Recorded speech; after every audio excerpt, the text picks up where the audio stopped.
Hello, folks.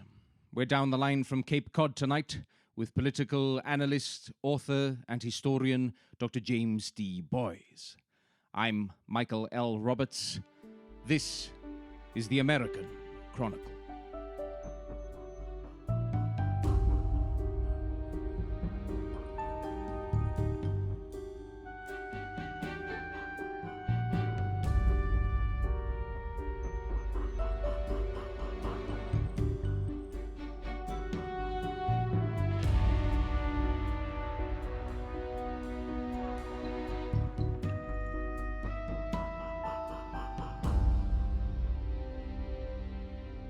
Welcome back all to this second season of the American Chronicle, taking us up, of course, to the US presidential election on November 3rd.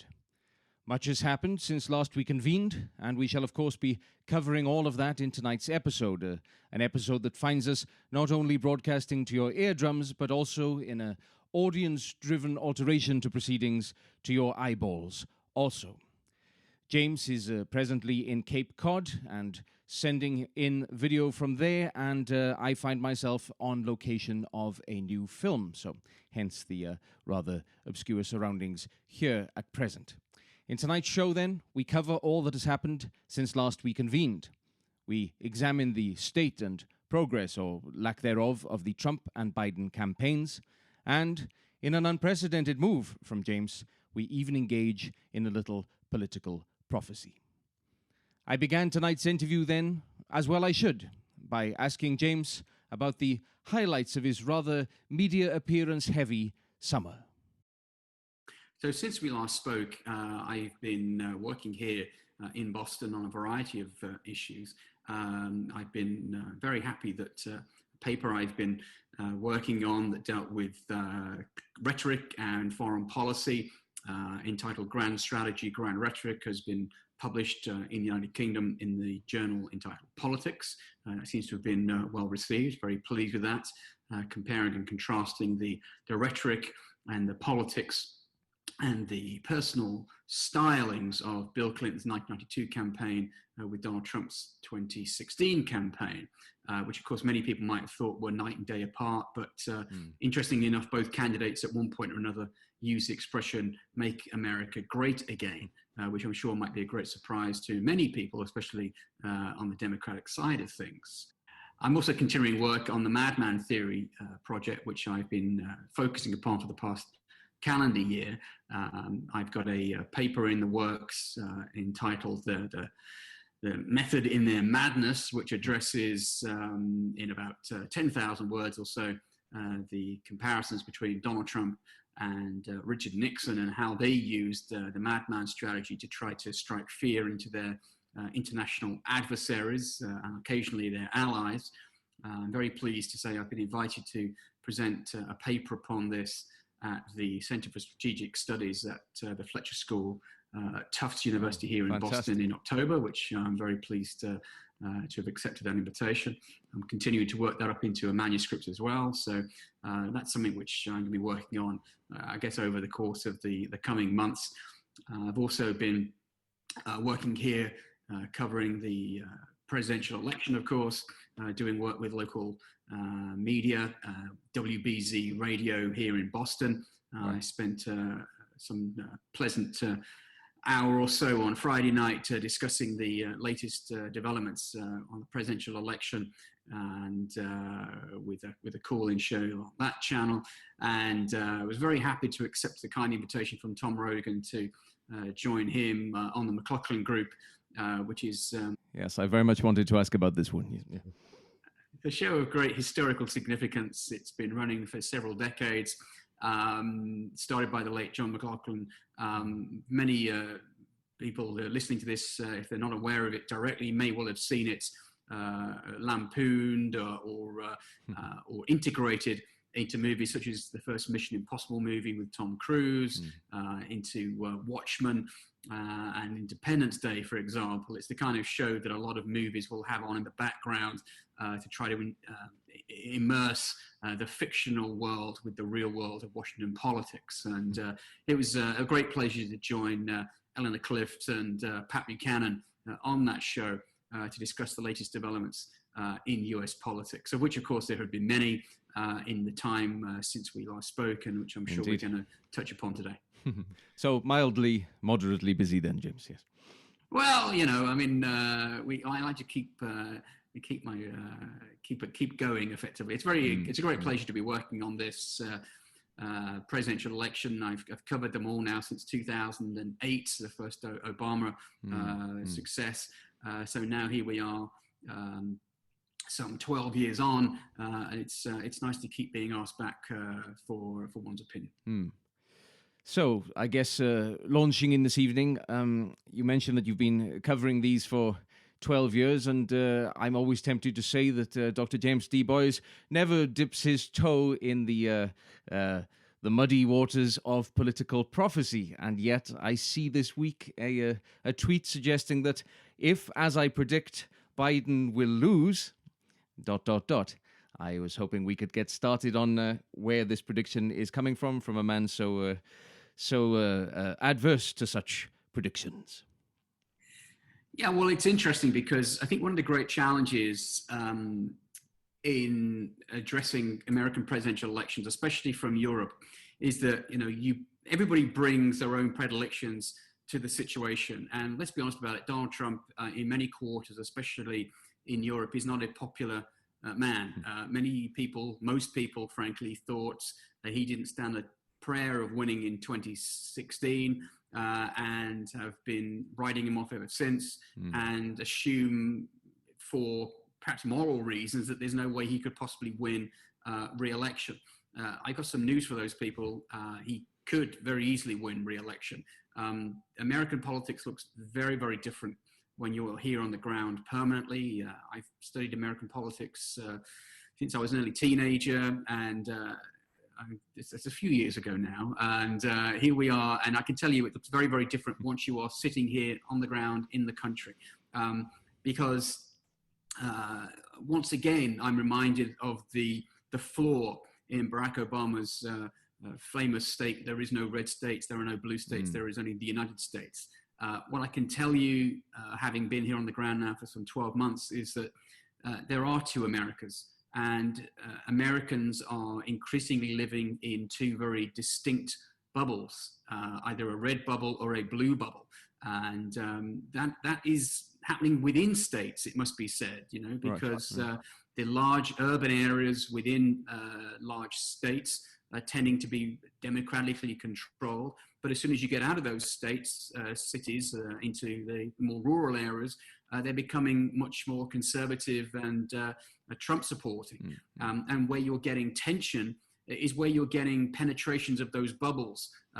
If you're in a large city, if you're in Boston, for example, if you're in Washington, D.C., you'd be tempted to think, well, surely Trump doesn't stand a chance. There's no support here. But every now and again, of course, a Trump supporter will pop up with a red MAGA hat, and it's quite a surprise. Now, flip that around, you head into more rural parts of the country where predominantly, almost solidly, Trump supporting, and a Biden supporter would suddenly appear out of place. If you are in your own little bubble, as Americans are increasingly driven to in this age of coronavirus, it's very easy to see how I think you look increasingly at your own support and think, well, okay, we're clearly going to win this because the only people I speak to and see are those people supporting my candidate. However, if we try to take a slightly more nuanced approach of this and say, well, where are we? How are the polls looking? What is it that has been going on? I think you'd have to say that considering the dire state of things in this country in terms of the roller coaster that the economy has been on, the fact that we are now predicting easily clearing 200,000 COVID-related deaths. Indeed, some figures are increasing that by several thousand, quite frankly, before election day. It's difficult to imagine a president going into an election now some 60 days away in a worse state. And of course, Donald Trump's status is being compounded by a drop by drop, leak by leak series of detrimental stories. you would think on that basis that Joe Biden would be cruising and would be 20, 25 points clear. Indeed, yeah. He's not. And in fact, the latest polls seem to show Joe Biden's support slipping, Donald Trump's support increasing. Admittedly, they all show Joe Biden ahead, but very, very slightly. And when you consider where his support was earlier in the summer, the last time we spoke, this is looking like it has a rerun of 1988 all over it, by which I mean in that year, the Democratic candidate, Michael Dukakis, was entering the Labor Day weekend some 15, 16, even 17 points ahead of his Republican rival, Vice President George H.W. Bush, and still managed to lose the election in November. So anybody who is looking at this and thinking, well, Biden's got this in the bag, really needs to take a long, hard look, I think, at the polls and ask herself, does this look like a rerun of 2016 or 1988, for example? In both cases, people had written off the Republican candidate. Absolutely. What, in your analysis, is the primary cause, or are the primary causes of this Biden slip at present, as you perceive it? I think there's several things. The first thing I want to talk about is what might be thought of as the enthusiasm gap. Throughout Donald Trump's presidency, whatever stories have emerged, and let's be honest about it, it seems like every week, every month, there has been a story which would have sunk any other Republican or Democrat president in history, frankly. And his support simply hasn't slipped below a certain core ceiling of some 35 to 38%. In other words, his support stays static, irrespective. They are staying with Donald Trump come hell or high water, quite frankly. The flip side of that, of course, is that it has rarely, if ever, crept above 50%, which is the bare minimum, frankly, that most presidents would want to have at any stage of their presidency, and certainly heading into an election. However, Donald Trump supporters are 100% behind him. They are going to vote for him, and they're enthused about voting for him, and they will vote for him, which is an important thing I stress. Now, the flip side of that is on the Democratic side of things. Whilst many people, I think, would like to get rid of Donald Trump coming from the left, many Democrats are less than enthused about Joe Biden as a candidate. I think many people see him as a moderate, centrist, kind of sufficient candidate, but they're not excited about him. The Democratic Party has undoubtedly moved to the left over the last several years, and certainly since the time of Bill Clinton, for example. This is no longer the party of the third way that was very sort of cozy with Tony Blair's style politics in the United Kingdom. This is a party which has been, one could say, hijacked by the new left, by the likes of Bernie Sanders and AOC out of New York, for example. And that more progressive, younger wing of the party is kind of going along with Biden because he is their candidate, but there's no excitement about Joe Biden. You don't sense, there's no palpable sense of a new era in left-wing Democratic politics. This isn't 1960. It isn't 1932. It's not even 1992. It isn't 2008. There is no sense of the excitement that you got for, in those years, JFK, FDR, Bill Clinton, or Barack Obama. This is merely a placeholder candidate, I think. One wonders if there were other candidates that the Democratic Party could have put forward who might have energized both the base and more mainstream members of the Democratic Party. But that's an academic question right now. Joe Biden is the candidate, but very, very few people are excited about him. They might vote for him, but there won't be a sense of a groundswell of enthusiasm or excitement about this individual. And that is a major problem because without that excitement and that groundswell of support, it's entirely possible a lot of people just simply won't bother voting, I think, and get the vote out. And that, of course, is what crippled Hillary some 4 years ago. We've obviously dealt with campaign strategy in the past on our previous season of this show, and of course we're touching on it now, but I wondered if you could give me your analysis in this moment, please, as we inevitably find ourselves in a bottleneck toward election day, of taking into account all that you've already mentioned, of how you feel both campaigns are running in such extraordinary times. Well, these are extraordinary times. There's no doubt about it. We just had the most unconventional conventions in US history. And the challenge, I think, for both campaigns is seeing what it is that can be derived from those two conventions. They were quite similar in some respects, but also quite different. Of course, Donald Trump and the Republicans had the benefit of being the incumbent party. They made the remarkable decision to use the White House as a backdrop. Many people suggested this was a violation of campaign law, of the Hatch Act, of various laws which prohibited the use of federal premises for campaigning. And yet, here we are. No one's talking about that. Another case of Donald Trump seemingly being able to flout the laws and get away with it. It must be said they put on quite a show. They used the backdrop of the White House very impressively, I thought. Donald Trump's speech, I thought, was fascinating. He spoke for some 70 minutes. He seemed quite lackluster. I was watching, and towards the end, he seemed to be like the Energizer bunny sort of slowly running out of steam. And that's uncanny for Donald Trump. Whatever one thinks of his politics, when it comes to presenting his case to the American public, he's always been very, very robust and very quick to tar his opponents for being low energy. I think it was a classic case of low energy from Donald Trump. What does that tell you? Well, who knows, quite frankly. The Republicans have not seen a huge bounce coming out of the convention, despite the fact that they went second and therefore had the advantage of that case.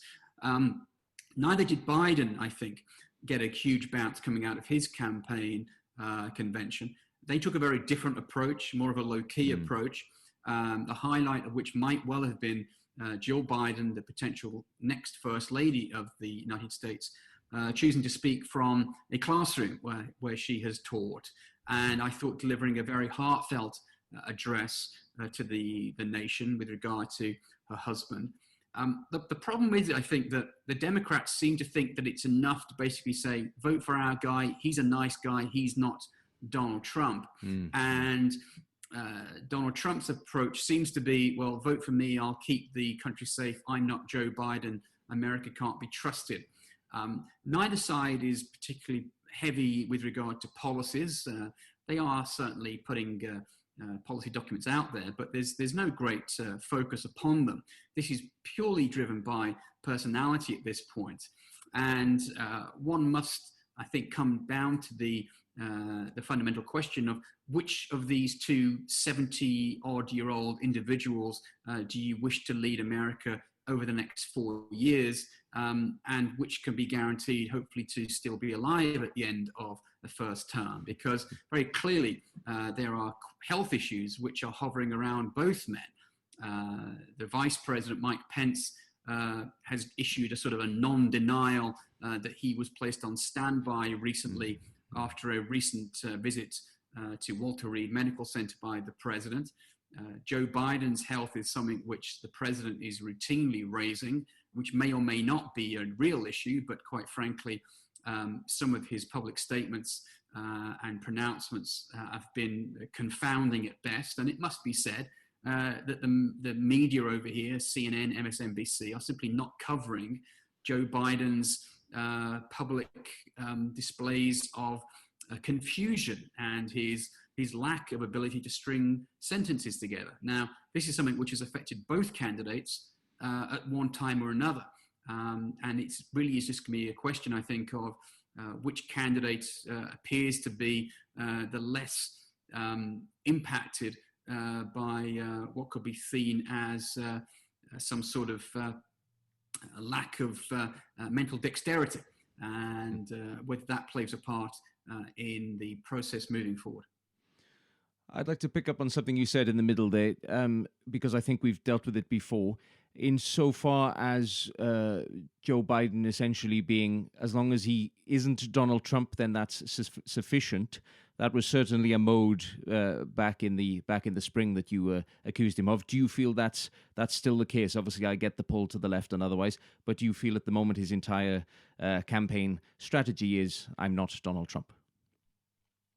Yeah, I think that the Democrats have decided that it's simply going to be a case of vote for our guy. He isn't Donald Trump. There's very little, I think, coming out of the Democratic Party from anybody at a national level to talk about a vision for the future. There simply is nothing there at the heart of this campaign. Now, whether there is with the Trump campaign, it could also be debatable. They did come out, it must be said, to their defense and say, right, well, this is what we do in a second term. But I don't know whether anybody really believes that they will put a permanent base on the moon in the next 4 years, which was something that was mentioned. It reminded me of something that Newt Gingrich said back in, I think it was 2012. You'd end up with moon-based Gingrich if you elect me as president. Well, some people might suggest that there are issues that need to be addressed on planet Earth before we need to be worrying about, setting up a Trump hotel on the Tranquility Base, quite frankly. Prime real estate, but Yeah, absolutely. When you analyze what it is that the Democrats seem to be suggesting, there's no great political basis for their arguments. They're not even latching on to the great protest movement necessarily and saying, well, whether one agrees with how it is that these protests have been moving forward. It's understandable that perhaps what you can say, well, Democrats, well, let's latch on to the Black Lives Matter movement and make that the central point and talk about, the legislation that we will get through to better the lives of African Americans if Joe Biden is president and we've got a Democratic Congress and a Democratic Senate. Mm-hmm. That hasn't been picked up on. In fact, it's notable that both support for the Black Lives Matter movement and Joe Biden has decreased precipitously over the course of the last several weeks and months. Mm-hmm. And again, I think that's a reflection upon, a disenchantment with both movements in middle America, quite frankly, by what Nixon called the silent majority who aren't out protesting and who see a movement from what Donald Trump is calling the radical left to defund the police in major American cities. Now, that simply isn't going to wash across the American heartland. No. And, if Joe Biden isn't careful, he could end up really being painted as a radical anarchist, which of course he is not. Joe Biden is the most mainstream, moderate, democratic candidate for president that we've seen in many, many years. So he is simply the last man standing, I think, from a generation. And he is there almost by default, quite frankly. And it'll be very interesting to see who the candidate is in 4 years' time. I'm quite sure that it will look very, very different from Joe Biden. A very, very different time from Biden's Washington that he came up in, for sure. How do you, let's talk voting at the moment, because, for a moment rather, because we're talking, you mentioned disenchantment there, and obviously if there's any sense of delay on the results coming through, if there's any sort of quasi 2000 scenario with hanging chads and otherwise, this one might be the one to make them look very mild in comparison. The Republicans, in this sense of anti-virus, the virus is a hoax, etc., in terms of Trump Republicans at least, are feeling that they will be voting in person. The Democrats are voting in advance, and of course we have the whole postal system and otherwise. What kind of consequences might there be of this two-track approach to this election? So I'm starting to worry that I only come to America at times of national electoral crises. I was over in the United States in 2000 over the election and was working for a time in New York City, and was having to explain to my colleagues, all of whom were American, what on earth it was that was going on and transpiring on a nightly basis during that tumultuous recount that occurred because of the disparity of the vote in Florida. I was over here in 2016, shortly before the election, when Comey's announcement went through the roof and, of course, derailed Hillary Clinton's campaign. And here I am now again when we're talking about a potential electoral college crisis because of the vote which is coming up in November. I think that what's fascinating about this is how Donald Trump is clearly trying to create an excuse for failing to win the popular votes and potentially win re-election come November. And his focus for this is going to be the Postal Service. Now, why might he do this? Well, I hope this doesn't sound overtly partisan to say that my experience over some 30 odd years is that parties of the left, be that the Democratic Party here in the United States or the Labour Party in the United Kingdom, generally want to expand voting and getting as many people voting as possible, and might even go as far as to say that voting should be mandated, encouraged, etc., etc.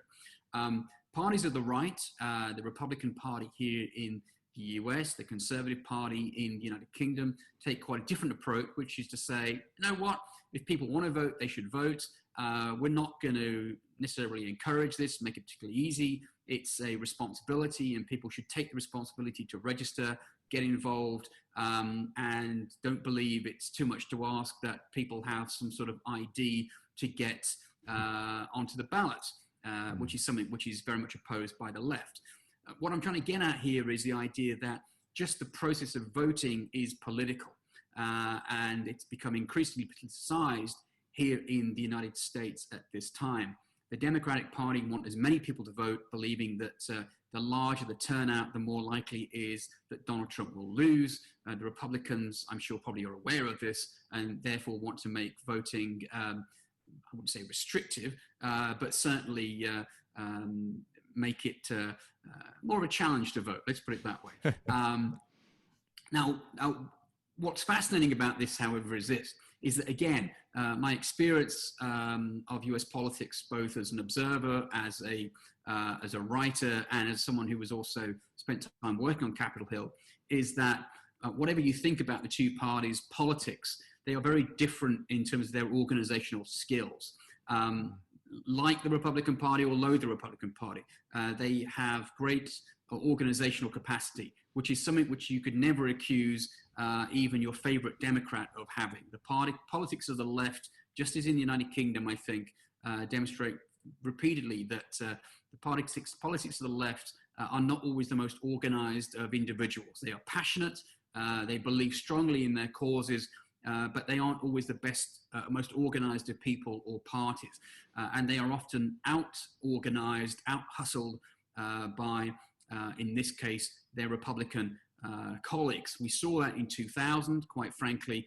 Many people thought that if the Republicans hadn't been so well organized on the ground in Florida, that Al Gore would probably have been named president. I think we're going to see something very, very similar here. I think that the Republican Party are gearing up at a national level, at a state level, to litigate this following what might end up being a close election. That's their concern at this point. Now, whether that is going to be the case or not, who knows? You know, the way, what I'm fascinated about is the parallel with Nixon. Nixon was terrified he was going to lose his re-election campaign in 1972. He believed that he'd been cheated at the presidency by Jack Kennedy in 1960. He won a real squeaker by less than 1% of the popular vote in 1968. And he was terrified he was going to lose in 1972. And that, of course, led him to commit, and his team commit, a series of crimes, which we know as Watergate. Will Donald Trump make a similar faux pas, a similar mistake? Will his insecurities, political and personal, lead him to make mistakes, which may well lead to investigations in a second term? Because, of course, whilst Donald Trump was impeached in his first term, which was an unusual event in American history, it's the second term curse which often strikes American presidents. We saw Bill Clinton, of course, brought low by a serious impeachment scandal in his second term. Richard Nixon was driven from office in his second term. We saw Iran-Contra devastate the Republican administration of Ronald Reagan in his second term. Will the postal system and the postal ballots denouement somehow bring Donald Trump to his knees? He's already encouraging, believe it or not, people to try to vote twice. Yes, I got that. Yes, use the postal vote and then go and vote in person. Well, of course, that is illegal. I appreciate that in Chicago there was an old joke which was vote early and vote often, but of course that was meant as a satirical attack upon the compromised politics of that city. No one's suggesting that one should really do that, except Donald Trump, of course. I always remember William F. Buckley's run for mayor of New York, where he so didn't want to be anywhere near it that it was voting by invitation only.